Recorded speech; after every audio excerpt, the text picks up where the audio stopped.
Okay, hopefully you know how to graph x squared minus 4, because we're going to take that and we're going to then find the absolute value of that.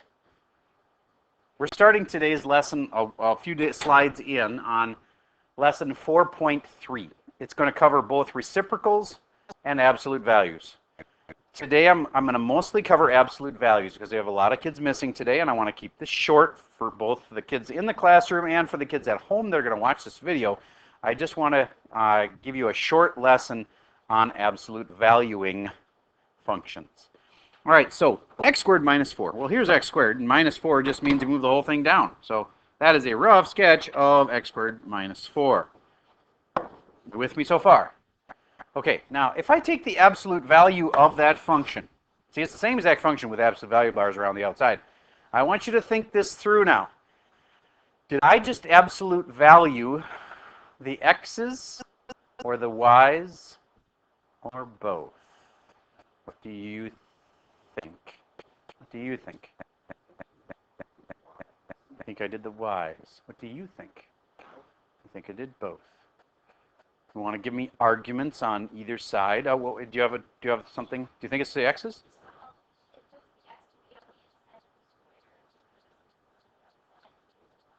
Okay, so you're picturing that if I had just done the x's, it would have had to have been in there. Okay, what do you think? Because f of x equals y, can't argue with that. That's a pretty good argument. Let me try to show with, since I can write on the board and you can't. You said f of x is the same thing as y, right? So this is y, right?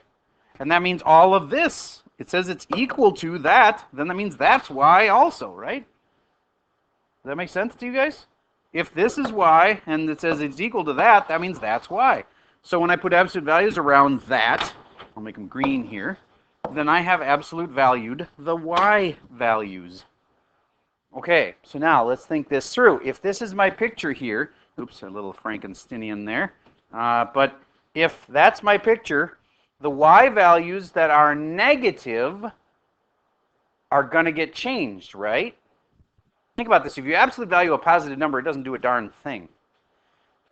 But if you absolute value negative ones, then they have to become positive. I'd like you to sketch for me what you think that blue one, this guy right here, what would that turn into if I absolute value its y's? I'm aware you've got an answer on your screen. That's great. I'm wanting everybody to have their answer. I understand. I'm going to give you just a moment to think about it, and then I'll tell you whether you're right or not. Okay, hopefully you thought this through and said, okay, anything that's below the line has a y that's negative, right? So the stuff down here has negative y's, so that can't be there anymore. And however big the number was, like the number that's way down here was a pretty big negative number, it's now a big positive number. And so it basically made a W like that. Raise your hand if you did it right. Okay. Does it make sense? As long as it makes sense to you now, that's the thing that matters. Okay. So, yes? There's a but? Yes? Okay. All right. I'm going to give you another one, and I'm going to say, here is a picture. Instead of like saying, here's an equation, and then you graph it. Here's a picture.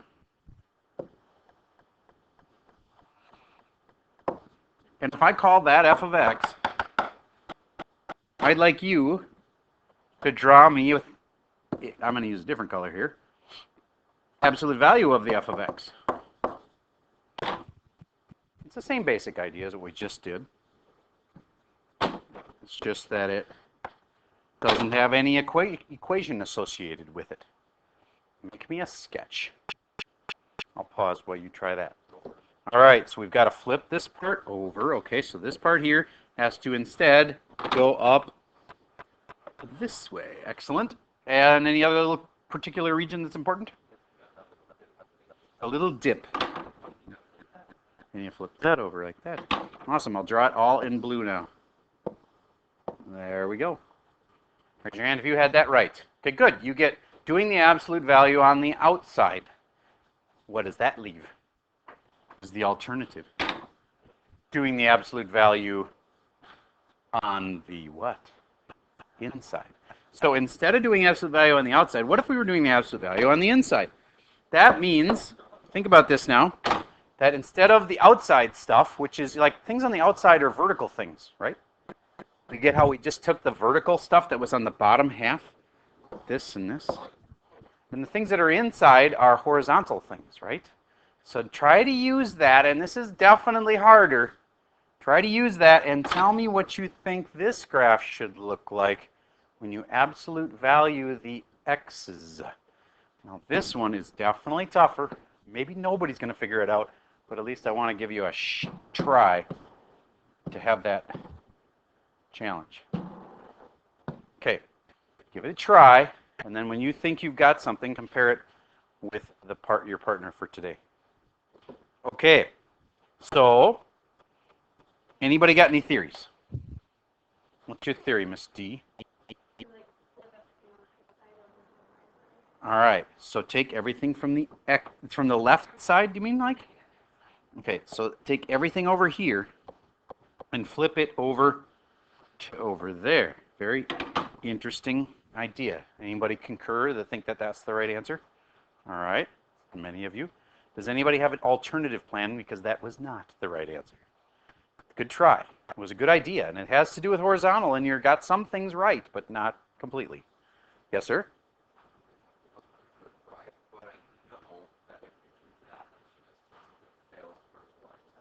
That is a good point. If I put those back in there, it would fail the vertical line test now, and it wouldn't be a function anymore.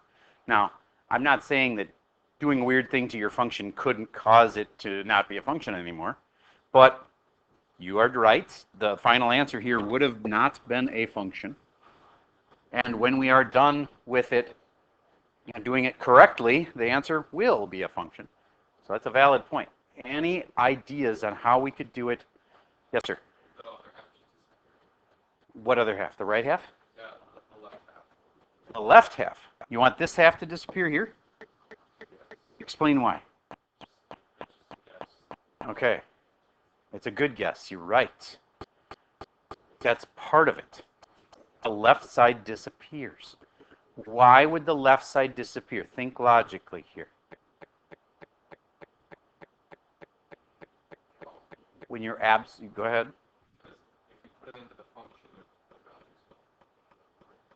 The negative numbers that you'd put in won't work is the assessment here, but I would change that a little bit.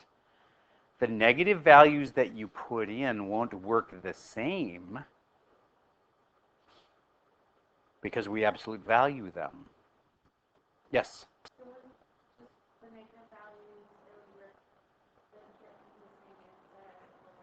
So, therefore, how should I draw my final answer?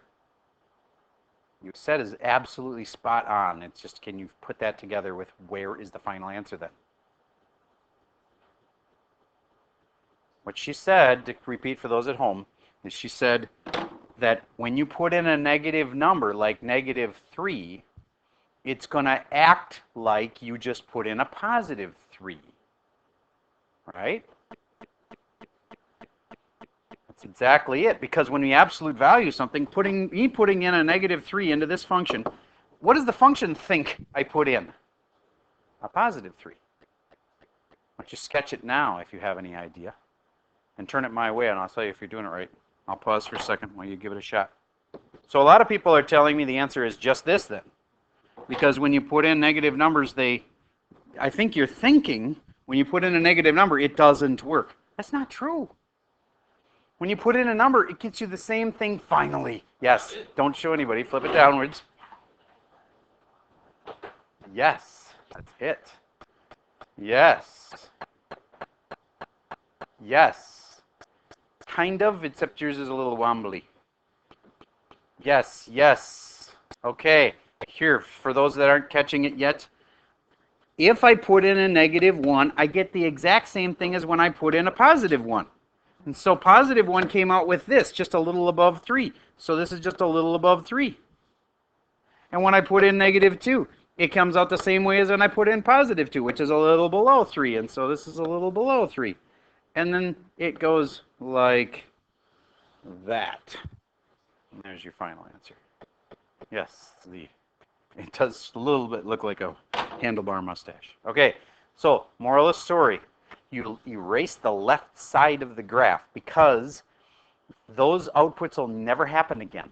Because now when you put in a negative number, it's going to think you put in a positive number, and it's going to refer back to this and re-put that same output. So again, that one's like that.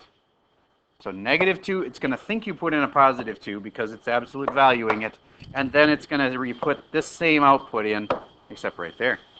Okay, so you erase the left side, and then the right side becomes, no, that's a lot like the last one I did. Hold on. Let me try something different here. There. I'd like you to tell me what that one would look like then. If this is f of x, then what if I do this to it? F of absolute value of x. I'll pause for a second while I give that one a shot. I'm getting, everybody who's giving me an answer is giving me the right answer.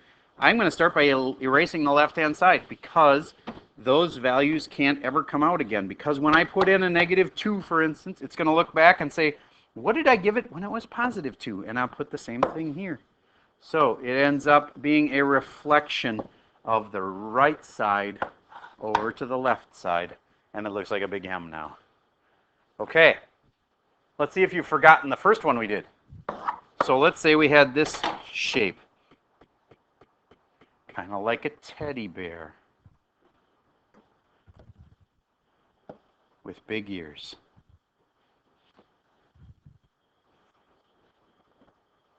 And he's got a deformed tumor on his left side. There we go. So if that's teddy bear, armless teddy bear, a little disturbing, I'm aware, then what would the absolute value of teddy bear be? And I'm aware he's not a function, but I don't know what else to call it besides f of x. F of bear, maybe? Or bear of x? I could try that.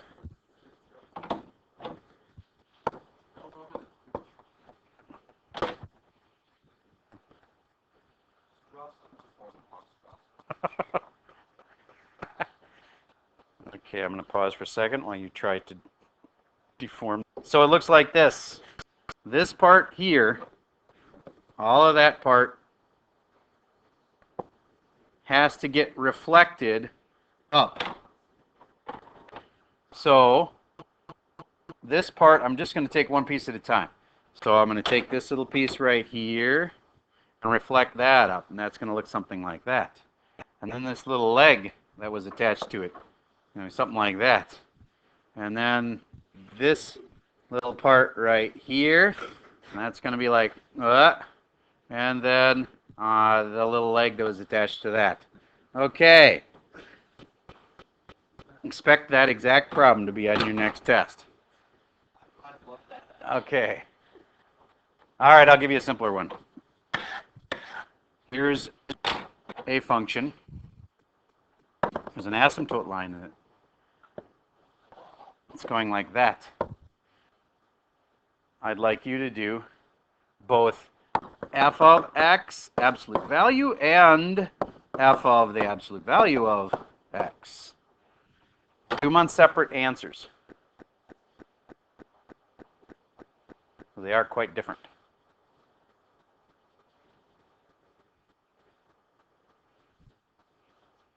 Then compare both with the person sitting next to you. Okay, so if you want to check and see if you're doing it right, I'm going to first do this kind, because I wrote that problem first. Absolute value of f of x. That means all the y's that were negative have to become positive. Well, remember this is y, right? So here's all the y's that were negative. So I need them to stop being down there and instead be up here. So this green function is my final answer. It looks sort of like a weird V. Raise your hand if you had that one right. Okay, good. Then the other kind, absolute valuing the inside, definitely harder. And this kind You have to think it through and say, okay, when I put in negative x's, it fools the function into thinking I'm giving it positive x's. So the whole left side is where the negative x's would be, and they disappear. And then all you really have to do is reflect the right side over to the left side. So your final answer, I'll put both on here. Final answer looks like that. Raise your hand if you had that one right. Okay, good. Yes. That's a good question. Asymptotes really aren't there. They're guidelines that help you draw the graph. So otherwise, that would be a good point. Okay. So your homework is to take a couple of functions that I drew right here. The baseball cap right here. And I want you to take the baseball cap and do both kinds of absolute values to it. That kind and that kind. And then, what do you think that is? The right side is the head end. Give you a hint. Yes, it's a duck. And I've always wanted to have a, I know it has no wings. I'm aware of this. It's got invisible wings that makes it a very special duck. It reminds me of a scene in Monty Python. Have you seen the scene where the king in the background answers the question, a duck? So I got somebody to say that in class today. It was perfect. Thank you very much for playing along. All right. And that's, I want you to give me the, I think it'll be a pretty cool looking Siamese duck when it's all done. Okay, and that's all I have for you for today. Oh, actually, I just want to clarify, that's your only homework for today. It's to do these two pictures and do both kinds of absolute values on them. I know that's ridiculously easy, but that's your only homework for tonight. I wanted to keep it easy on the people who are missing today for the PSAT. And on Monday, we'll pick this up again. That's all I have for you for today.